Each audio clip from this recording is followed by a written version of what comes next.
Alright guys, what is up? I'm going to be teaching you guys my PO3 trading strategy that I've been using for the past 2 years, and that has given me a lot of substantial gains. So I'm going to show you guys all the basics and the fundamentals and the rules to the strategy and how I execute it, and I'll show you one example of how I executed on a chart recently, okay? So for you guys to get a better understanding of PO3, you guys have to be familiar with basically, first of all, what it stands for: accumulation, manipulation, and distribution. That's all that PO3 stands for.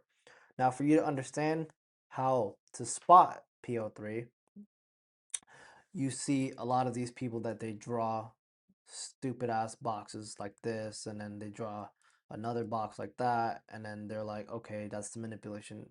That's not how I'm going to teach it. I'm going to teach you the way you'll be able to accurately find it every single time in the market. Now, one thing about PO3 is that you have to know how a candle moves for it to be very probable and for you to get a better understanding of how PO3 works. A candle moves like this. Open, for a bullish scenario, it would be an open, low, high, close, vice versa for a bearish candle. High, open, high, low, close. I always example of how it should look. So open. Okay, this is a bearish candle, and I'll show you a bullish candle.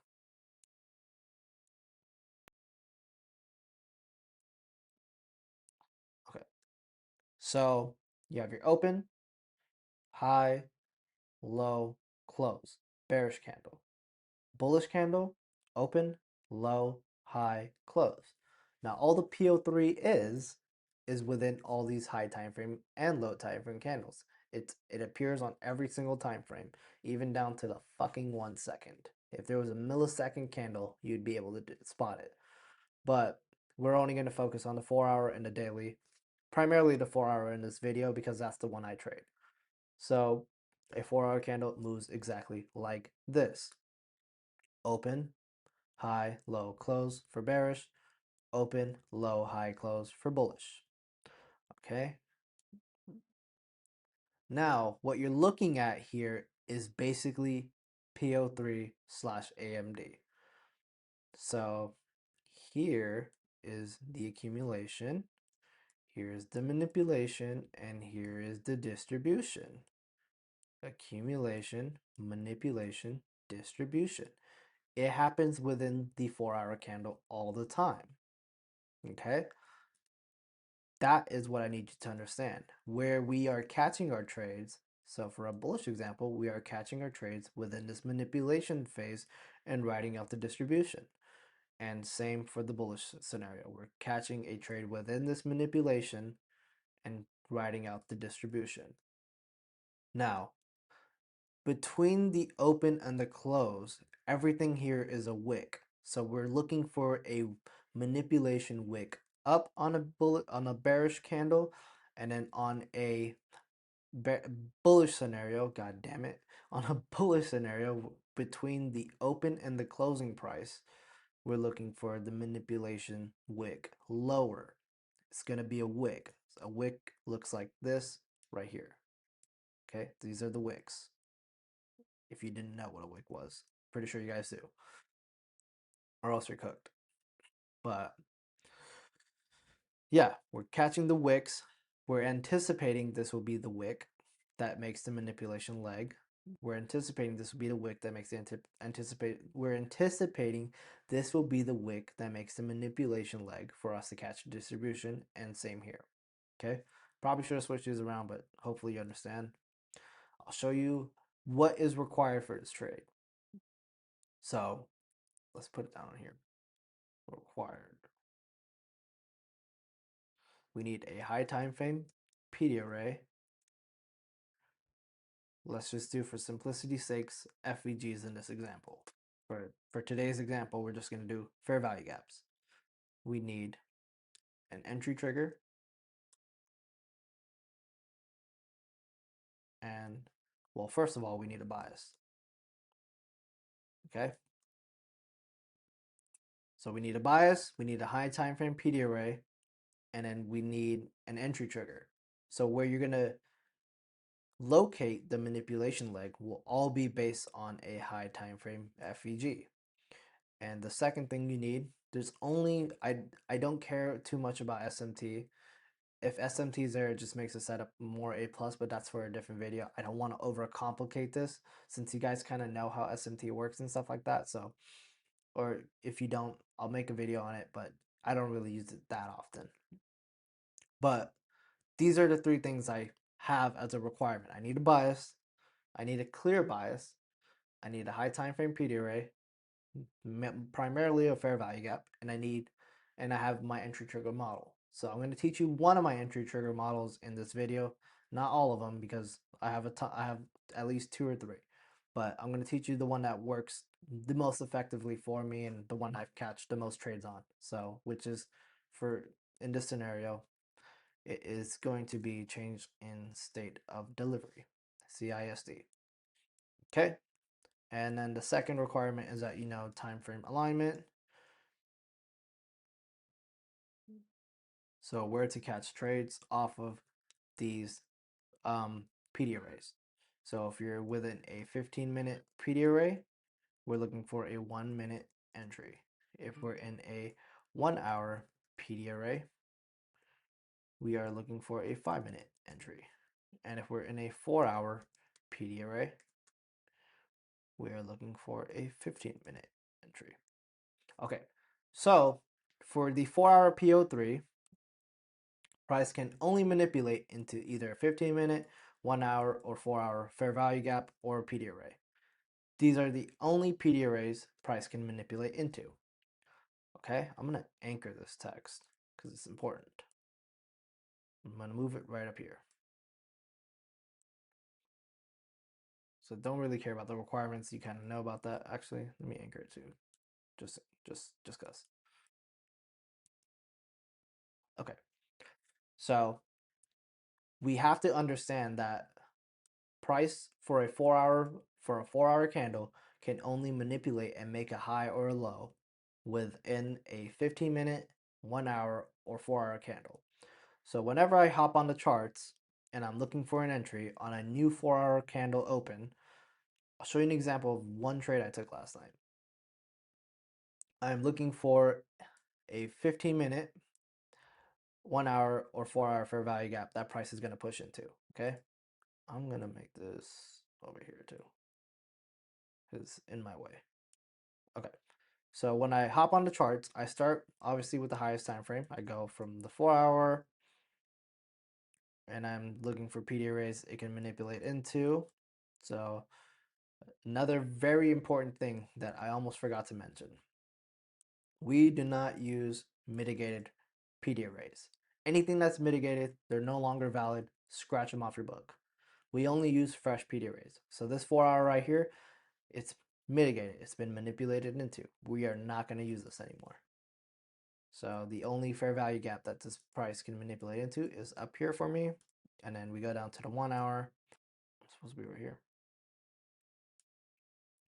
I hate that replay mode does this. Okay, so I'm looking for a 1-hour.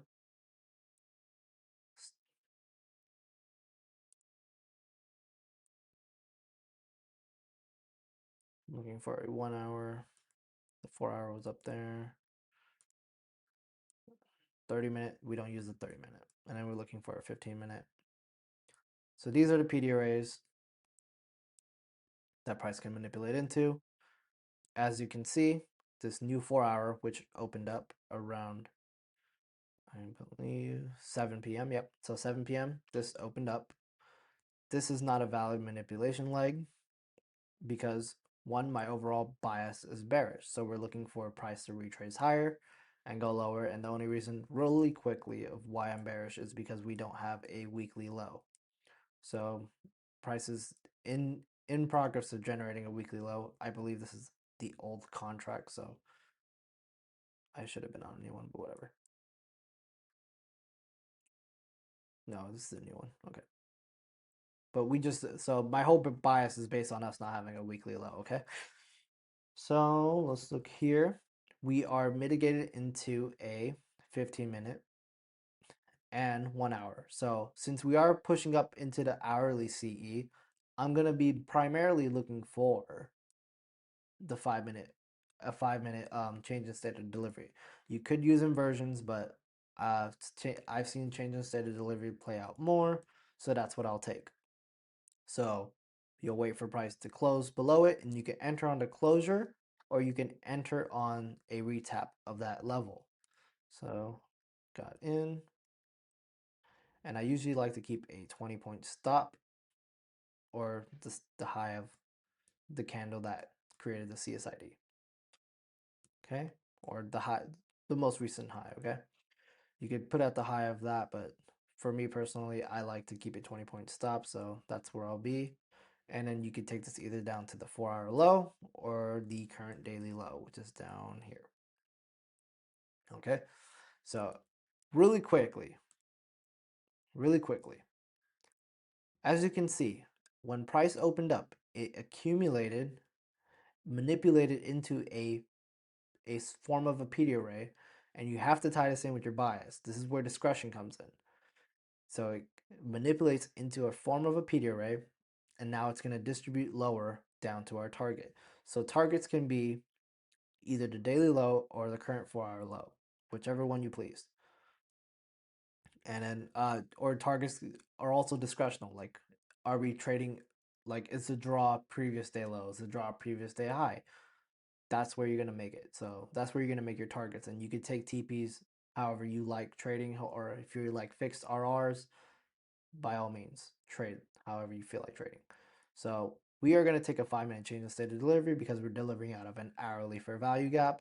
So once we deliver out the hourly fair value gap, as you can see in the process of this is starting to wick down, which is great news for us. So we can enter 5 minute FVG, let it play out.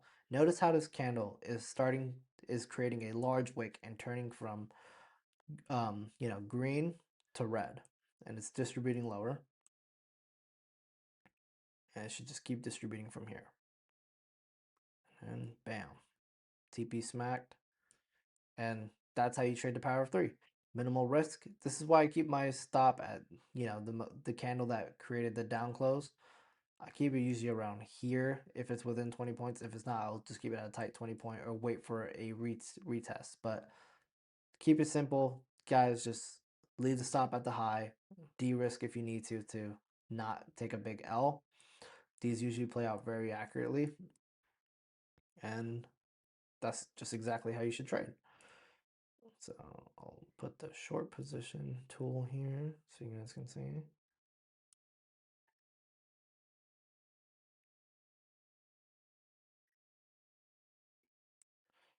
So we'll just do that. And then we're targeting the daily low.